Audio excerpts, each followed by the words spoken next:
keeping up with how situations change and evolve is difficult, and keeping up with my own opinions changing and evolving is difficult as well.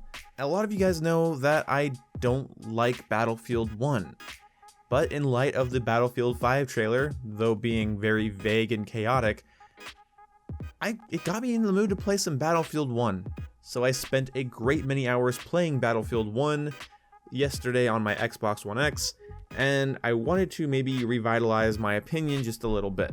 So while I was playing it, I did feel the same thing I felt at launch, and that was that the game is a smaller and more stunted Battlefield, inherently by its time period and also by design. The complete lack of options in the game is pretty astounding. It's just really weird. A lot of very small half measures are into Battlefield 1. I've talked about this before, I won't go too in depth, but a good example is the fact that you can change the iron sight on each gun, but only to one other type of sight. Why not have 5 different sights for each gun? Why would that break the immersion? You have 1, why not do 2 or 3 or 4 or 5? Why not have 10 sights per gun?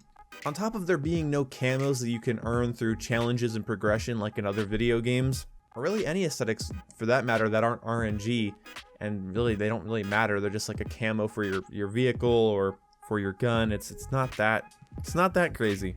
And the smaller, more simple weapon pool that's kind of gonna be the inherent fact of, World War I game, it just kind of feels like a smaller game.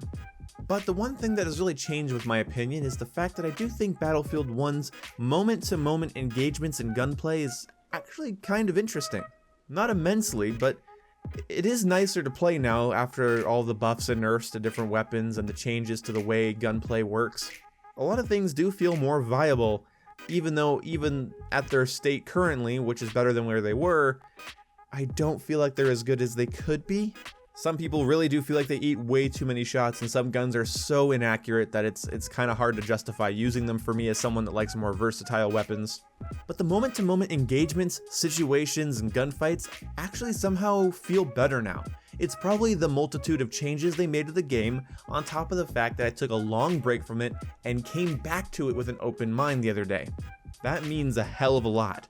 Sometimes a game you don't like for a long time just needs a lot of breathing room. You wait for some patches, wait for updates to come out, wait for the player base to change, wait for certain things to be less overpowered or whatever, and then you come back and it feels much better than it did.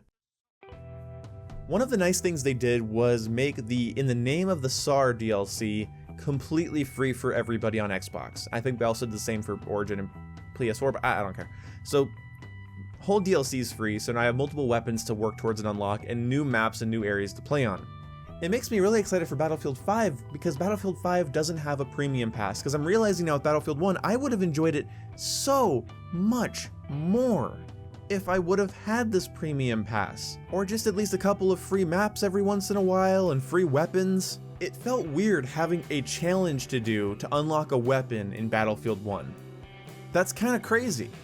It's not something that the base game did very well. The pacing on how you progress through Battlefield 1 is totally skewed in weird ways. So having some specific challenges to do to get a gun, that was really nice. Because I had something to work towards, and then I got the thing, so I had something new to play with, and that's fun. That's how you hook me right there. And with Battlefield 1, they just didn't care about anybody that didn't have a premium pass, it felt like, because the base game delivered none of that kind of satisfaction of working towards something and unlocking things and then having the excitement of using something new. No. So between the free DLC and the fact that I took a long break from it, coming back to it, I still think the gunplay is kind of shit.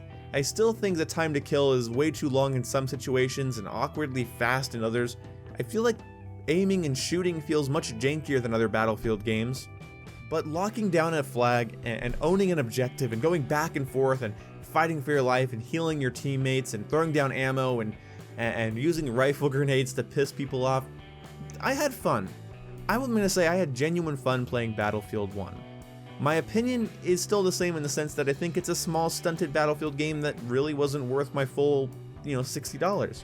But EA needs to do what they did with Battlefield 4 and Battlefield Hardline, and that is slowly release each DLC for free over time, because the game is kinda dead.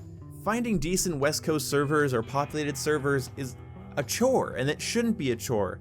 You know, all these people telling me Battlefield 1's the greatest thing to come out, you know, in 2016, and I'm like, well, where the hell are the players? They're not being enticed to play, so they're not playing. When your game has unintuitive gunplay and weird, well, a lack of progression, and just kind of acts as if it's the fun police, you kind of start to feel like, well, maybe that's why the servers are empty. Again, finding a match is frustrating as hell in this game. It's hard to get into matches in populated servers, and I can't find West Coast servers. I guess no one on the West Coast cares about World War I and all of the gritty, awesome, tactical, super team-based realism that Battlefield 1 gives, because nobody's fucking playing it over here, forcing me to play on East Coast servers, which is not optimal. So that's kind of my changed opinion. Basically, I enjoy the moment-to-moment engagements and interactions more than I did when the game first came out and throughout its life cycle. I enjoy the gunplay more, though I still think it's not as good as I'd like it to be, and it still feels like kind of half a game.